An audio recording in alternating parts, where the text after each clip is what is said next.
June 18, 2024. Palabas tayo. Di ba, alala ko lang eh. Ito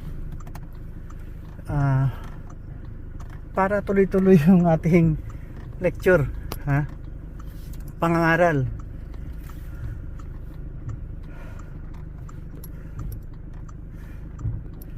Pasensya na kayo, gulo-gulo ng kotse ko. Ang dami kong mga ideya. Yan. Ito, balikan natin yung topic natin. Mas matindi ito kasi ito madugo. Madugo to. Yung anti-terrorism. Saan kaya sila kumukuha ng kanilang tapang o yabang? Ay, anong description nito? Bakit atat silang ubusin ang Jewish people at saka Christians? Okay, ganito yan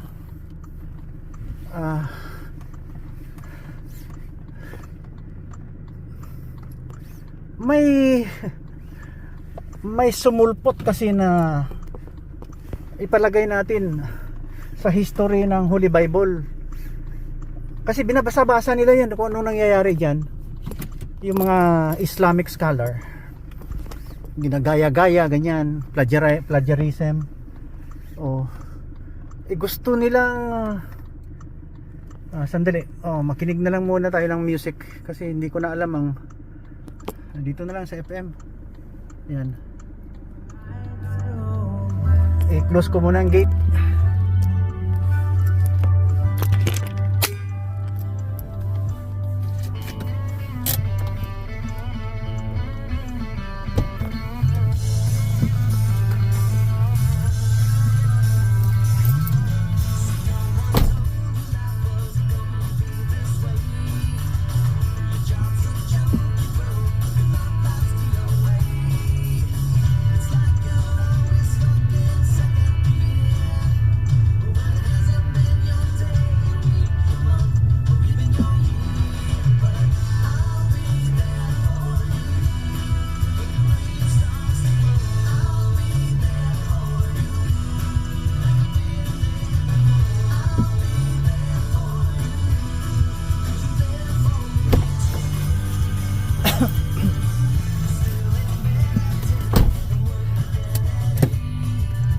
Masaya. Ayan. Ito kasi just follow me Analysis and discernment. Alam ba itong theophany? Nangyayari yan dahil pababa langit at lupa yung Panginoon, yung Holy Spirit. Yan. So pag binaba yan, pag bumaba yan, yung Father God nagpapakita yan through fire or something. Fire or aywan ko kung ano pa. Basta nagpapakita yan kasi God the Father, the Son and the Holy Spirit, yan ang persons ng God. Hindi naman maniwala itong mga grupo na ito dahil may mga scholars din sila na kunwari 1986 na 1984 ba yan, na finalize yung Quran. Pero before that, mga 90,000 edition yung palitan dahil naghahanap nga ng evidence doon sa mga, minsan sa Africa na nakukuha ang kanilang mga tablet at saka yung mga evidences. Pero i-compare natin sa Holy Bible, nung umalis na si Jesus Christ, di ba, namatay siya. Yan, accounted yan masyado and then up close and personal account ng kanyang mga disciples ang sumulat ng yung nangyari sa buhay ni Jesus Christ. Kasi akalain mo ang ganda-ganda ng pagka sulat niyan. Nako, the best story. Hindi mo talaga masabi na sinungaling kasi walang terrorism, walang Walang tapang-tapangan. Sir, agi lang ko. Sige. Walang tapang-tapangan. Kaya ito sabi ko kanina, madugo to dahil yun nga, may pangalan na yung si Peace be with him. Wala siyang mga disciples na sumulat kaagad. Siguro mga more than 200 years bago na isulat yung first na account. Di ba? Na palipad-lipad na siya, papunta siya ng 7 heavens. Ganyan ang mga diskarte. Alam mo naman, pag nakatanggap kasi ng tiyupani yung isang tao, matalino yan select people or selected people lang yan makatanggap. Matalino yan, pwedeng umabuso yan pwedeng umabuso yan. Kung baga sa isilid ka sa bulsa niyan, scammer yan kung pag tinamaan ng evil spirit yung utak niyan, kasi tao sila Pero yung Holy Bible,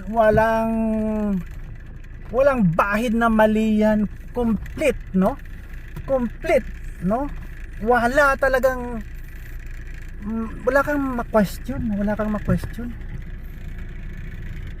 Kasi i-compare mo yung aklat na sinulat ng Koreanic point of view. Korean. Walang story. You cannot discern whether they are talking a good attitude or not. Basta there's holiness. Hindi naman masama, kaya 99% of them naniwala na may God, yung righteous. Kaya lang yung iba naiwan na naniwala na patayin mo yung ibang tao, lalong-lalo na hindi Islam, hindi Muslim, mapunta ka ng langit. At saka may reward ka doon na 72 virgin. Ano ba yan? Buti sana kung may PH care lahat yan. Di ba? Kalukuhan yan. Wala talaga yan. Kaya patuloy natin magbili pa ako ng pandesal. Dito lang tayo muna. Mag-sounds lang kayo dali. Ang dali lang. Dito tayo.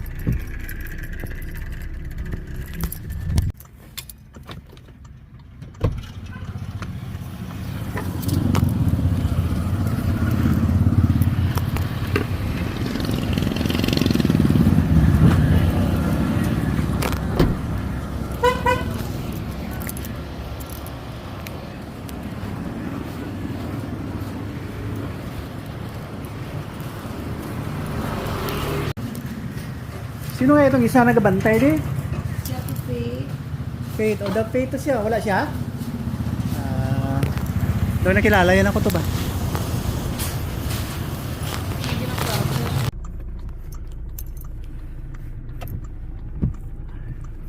Yan. Yung nangyari kasi nandyan ang Holy Bible. Nandyan yan. At sumulpot nga yung sinasabi kong ang gulo di ba ito yung Israel sa history ng Holy Bible. Sige, cross ka na, saan ka magpunta? U-turn. Okay. Ang daming nag-invade sa kanilang lugar, pero ilang beses din sila na-enslave doon sa Egypt. Alam mo, ginawa silang alipin. At saka ang lugar nila, hindi din naman nawawala ng mga Jewish people. May naiiwan, may natitira. Yung genes nila. Super talaga ang galing ng genes nila. Kamag-anak sila ng God Hesus Kristo. Di ba? Na-predict yan doon sa Holy Bible na isulat sa Isaiah. Ipanganak ang Messiah galing God sa Virgin. Ang lugar nila, kung sa Bisaya pag idaog-daog, kadang maraming empire na sumakop dyan, nagpatayo na kung ano-ano, kasali ng Muslim. Yan, kasi tapos na ang history na pinanganak si Peace be with him. Yun. Nandun na ang kanyang mga disipulo. Hanggang ngayon 1,400 taon hindi na iulit kung ano pa tinanggap na lang ng mga Israelites dahil nakauwi din naman yung mga Israelites doon, yung ibang mga ninuno nila nakauwi, nagpatayo, no? Matatalino yan. Ayan, nagpatayo ng mga kanilang mga structures hanggat living side by side sa mga Arab. Ayun. Pero ibang paniwala nung iba kasi talagang atat na atat sila na ang kanilang God ay natutuwa pag may namatay na Diyos at saka Christian. Yun ang mga batayan. Bakit sabi ko madugo? Dahil ngayon, hanggang ngayon may terrorism. Dahil kalaban na kalaban talaga nila ang Jewish people na ubusin. Aywan ko sinong nagturo doon sa mga German people na patayan ng 6 million Jews. Parang isang population ng Manila noong 1980. 5 million, 6 million. 30 years ago yata 5 million ang Manila. Ngayon siguro mga 12 million. 6 million Jews ang pinatay. Ngayon may slogan sila na never again. Ay inulit na naman October 7, inulit na naman hanggang ngayon. Ayaw sumurrender itong mga tauhan ni Lolo. Lolo. Isa lang ang lolo natin, si Father Abraham.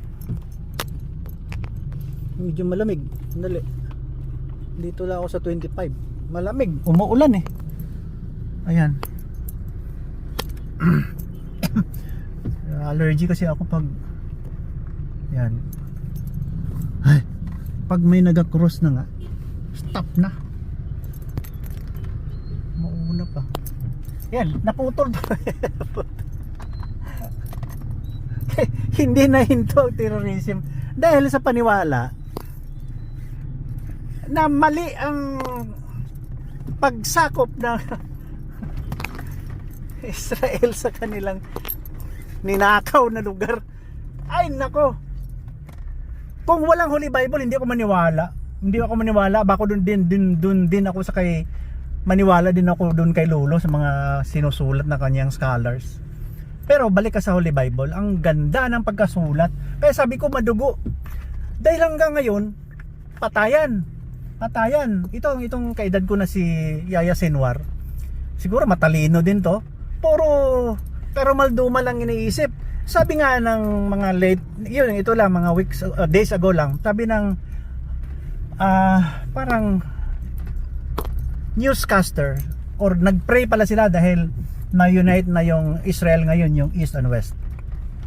Sabi niya, we welcome all worshiper, Muslims, Christian, Diyos. Alam mo kasi itong monotheism, God lang sila, hindi sila maniwala kay Messiah kay Jesus Christ. Ito nga, sabi ko sa inyo mabuti na lang nandyan si Jesus Christ kasi ang ganda ng buhay niya, ang ganda na pinapakita. Oo, ang ganda. Hindi biro-biro yung mga tinuturo niya. Humbleness, ganyan. Kaya sabi ko, kahit wala kang religion, you follow the 10 commandments, yung Bill of Rights, galing sa Holy Bible yan lahat yung paano maging isang civilized. Yan. At makikita din yan sa Holy Quran. Ang daming magaganda. Huwag lang haluan ng terrorism dahil isang family lang sila no? Pero ayaw ng iba, 99.9% ayaw nila ng gulo Kaya punta ka sa Japan, South Korea, Canada, yung mga first world country, Dubai, kasi Muslim sila na good, hindi sila bad. They don't want terrorism. They don't want terrorism. Ayaw nila ng terorista dahil gusto nilang kahit papano hindi natin nakikita ang Diyos. Gumawa ka ng tama, magdasal ka upang bigyan ka ng biyaya. O di ba? Simple Pag nagdasal ka, may biyaya ka. Ayaw mo pa nun? Ngayon, ang charter pa lang ng Hamas, ayan, kill all the Jews, kill all the Christians. Pwede ba yan? Sabi nila, itong last 2 days lang siguro, we come here to celebrate the unification under God. Welcome all worshiper. Kasi nandun na yung Al-Aqsa. Nagpatayo din ang mga Muslims dyan sa lugar na yan na wala, kung sa Ilonggo pa wala mantani kamo, labot na nagapang invade lang kamo, ha? Pero no, nevertheless may propeta din kayo, ha? Huwag namang propetang brutal. Kaya sabi na brutal.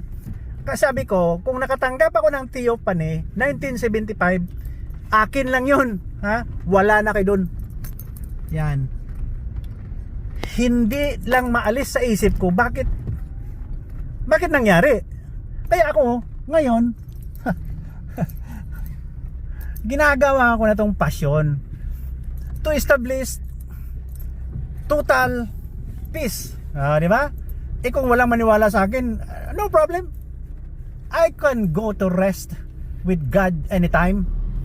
Di ba? As long as I'm healthy. And thank you for the health. Di ba? Thank you for the health, God. Kasi kung wala siya ngayon, hindi ako makarinig, hindi ako makita, hindi ako makadrive. Di ba? Everything is orchestrated, managed, and well, organized by God so that you can be a total human being as individual human person. Di ba? Ang ganda. Wag naman yung terrorism doon. Kaya sabi ko, hintuin na yan. Ipaabot ito doon sa, ay nako, kung may magtawag lang sa akin ngayon, mag-IDF ako eh. Kasi pwede pa akong mag-resuscitate ng tinamaan ng ano doon, mga aksidente o ano. May gulo eh. I can still perform resuscitation sa isang tao, mabubuhay pa siya kahit papano. Sasali ako ng IDF. Ayaw ko sumali ng Hezbollah, Houthi, Hamas. Ayaw ko. Loko-loko. Ilokyo. Ayaw ko ng gulo. Kaya sabi ko, si Papa Bot, pro-human, pro-peace. Yan, sundo ako dito sa kay Commander. Ang dami lang kasing mga sasakyan eh. Ayan oh. Ay na lang. Paano na lang to?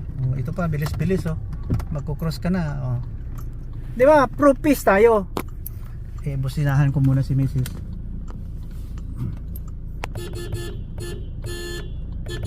Makilala na yun, ako na yun. Ano yun sa Nokia yun. Nokia na ringing tone. Special. Kilala niya yun. Lalabas yan. Narinig na yun eh. Dito lang, ito hospital ko. God bless this hospital. I know we can sometimes encounter problem, but I don't think, if you think of the world, there's no solution with the worldly things. You think of Jesus Christ. Nandyan na siya. Ayaw lumabas eh.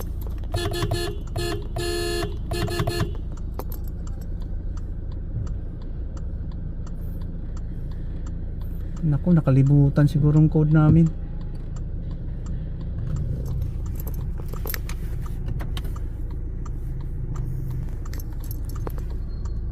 Sige. Ito na. Sandali Ito na ang gagawin natin. Spread nyo ito, sabihin nyo. Last and final Papa. Kay Lolo Muhammad yan, peace be with him. Iba naman si Papa Bot. Nakatanggap din ako ng theophany gaya ng mga Isaiah, Moses, ganyan. Ito na ang commander ko. Yan. Yan ang asawa ni si Tipray. Ginamayan ng wallet mo, hindi mawala.